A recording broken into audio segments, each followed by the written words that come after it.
Hello, everyone, and thank you for tuning in. Today, we're going to be looking at Chainlink against Bitcoin as well as the US dollar. Remember to hit the like button down below and also consider subscribing. So, currently, right now, Chainlink is up on the day at a 1.52% against Bitcoin. Nothing really has necessarily changed, um, but as always, we always like to keep in mind of the long-term trend. So if we flip it to the weekly here um, and change this to the 20-week, we know that Chainlink does usually come back down to the 20-week moving average.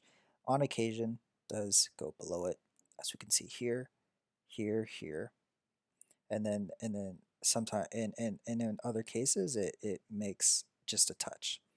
Currently we're below it, but it seems like we potentially could be, um, if we have a good week next week, it could be a sign of bottoming out.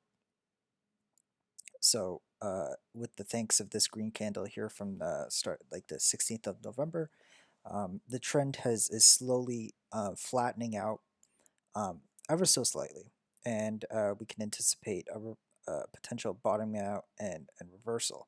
Now, naturally, with the moving average, it's going to continue to slowly trend down, and then we're going to see again a cross, much like what we saw here, here, and probably the most, I guess, similar pattern to this would be near the early times of 2018, where we saw it bottom out that way as well.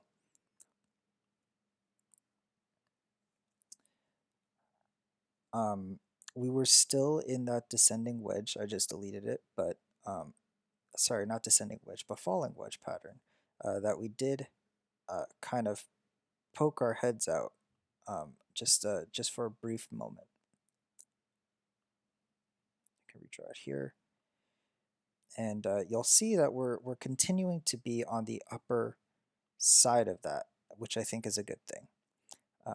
Means that currently right now we're touching the overhead resistance, and it looks like it's just wanting to break out.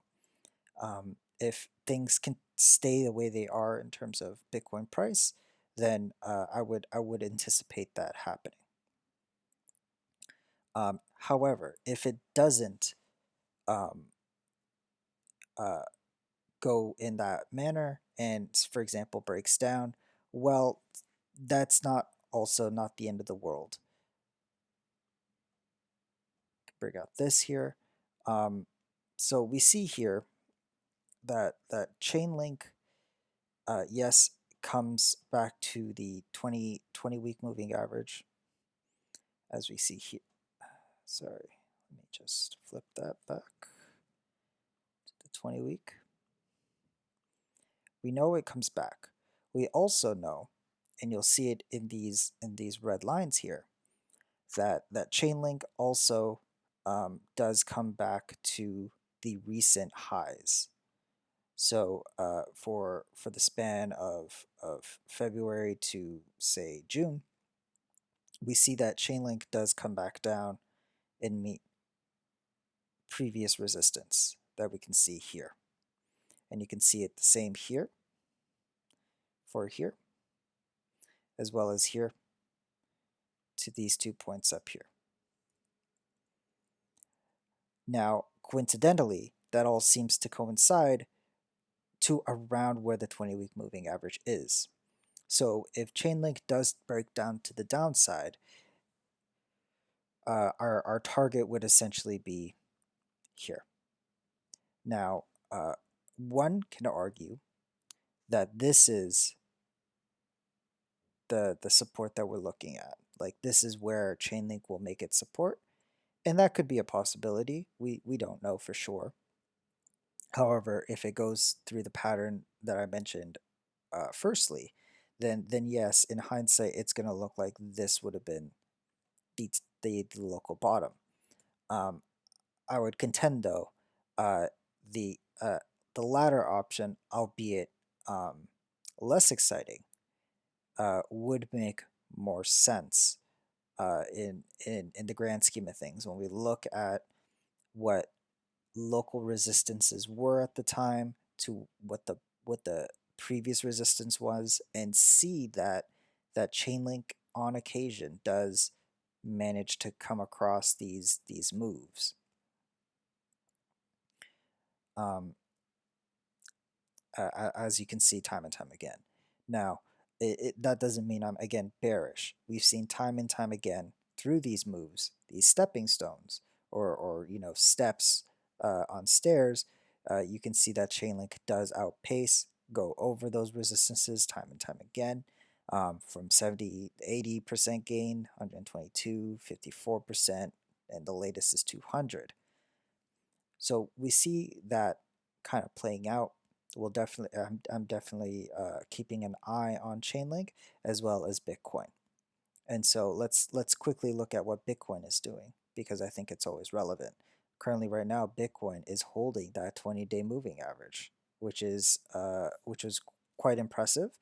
We did see yesterday wicking down, and the day before that wicking below, but we somehow closed at the 20-day moving average. And this does happen on occasion. I would call it a hard, fast rule.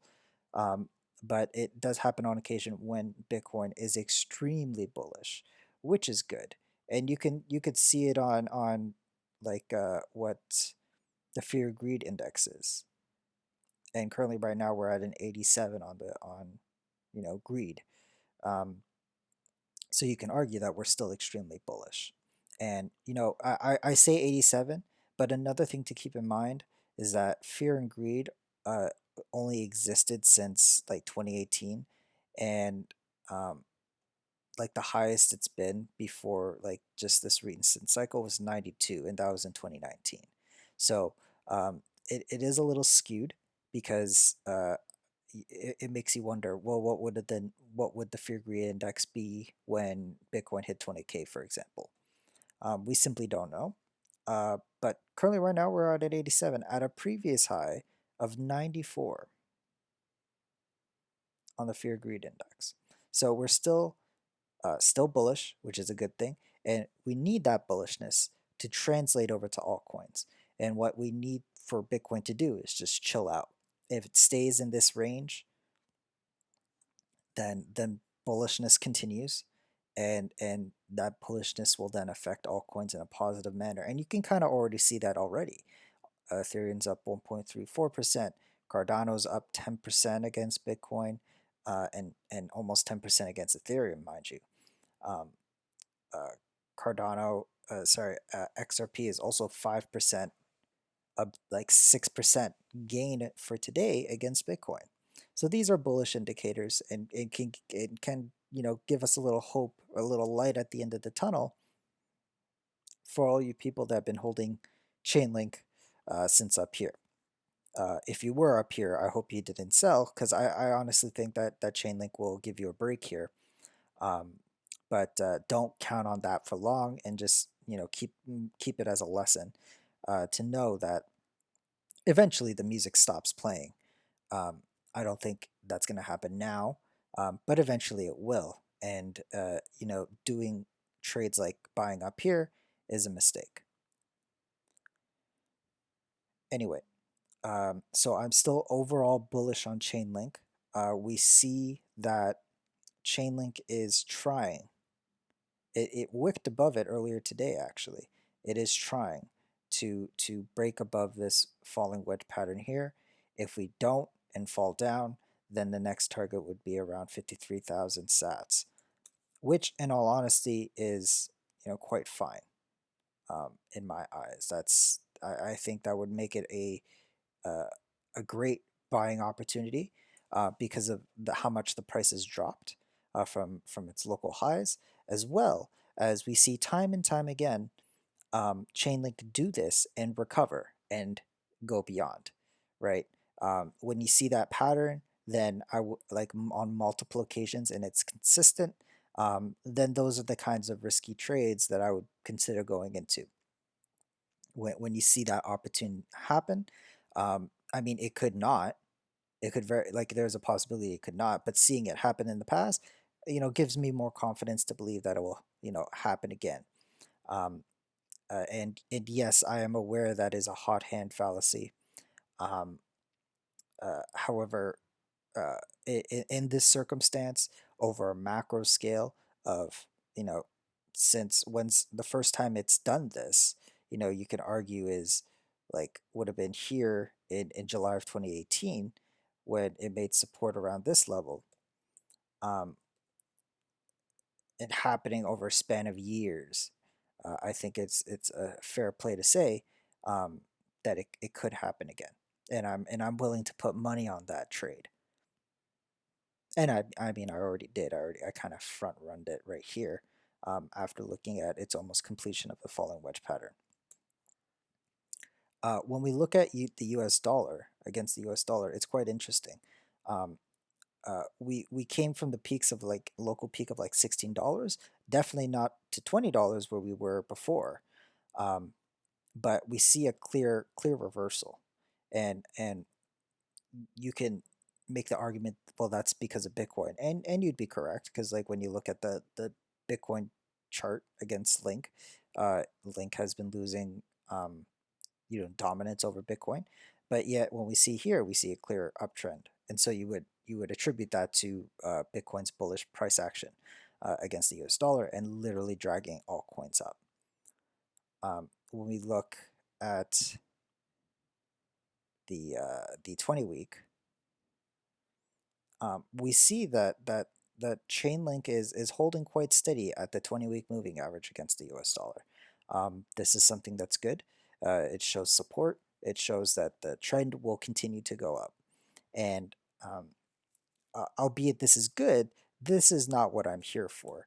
Um, you would have, you would have made more money if you bought, Bitcoin on the 21st of September, and then you bought Chainlink um, on the 21st of September. The US dollar value on Bitcoin would have increased faster than Chainlink. Um, so this is not what I'm here for.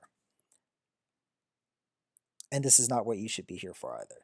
These macro moves on a weekly span is what I'm here for.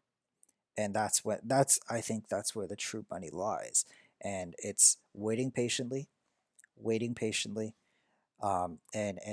biding Chainlink's time, and waiting for that move to come to you. I'm not a proponent of chasing something that's already gained immense percentages over the few days.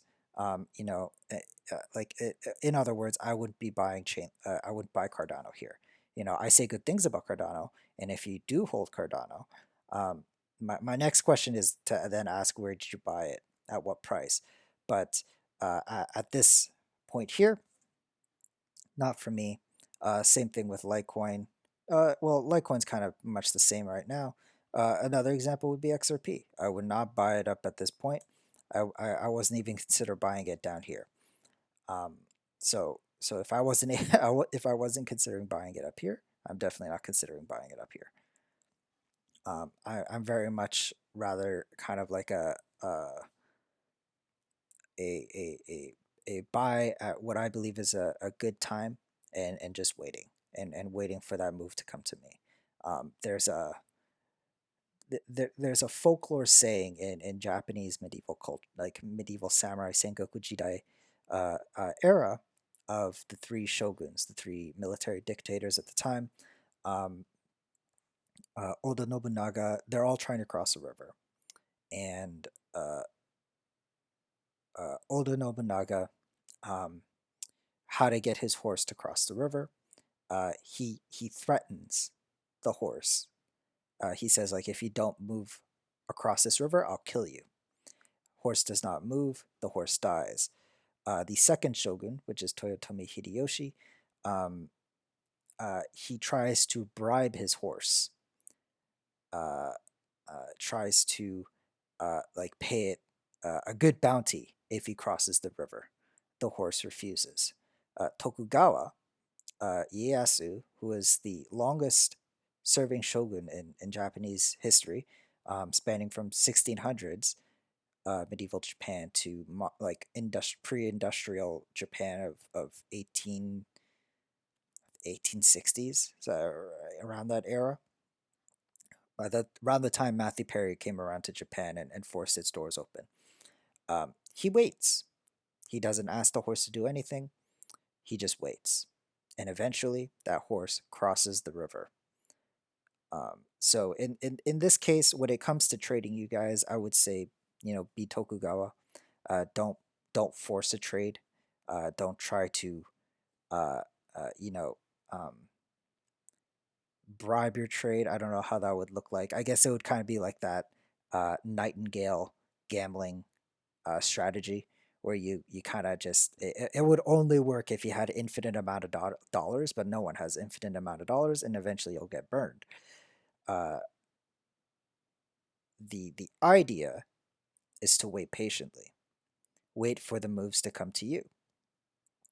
So uh, don't try riding stuff when it's already pumped.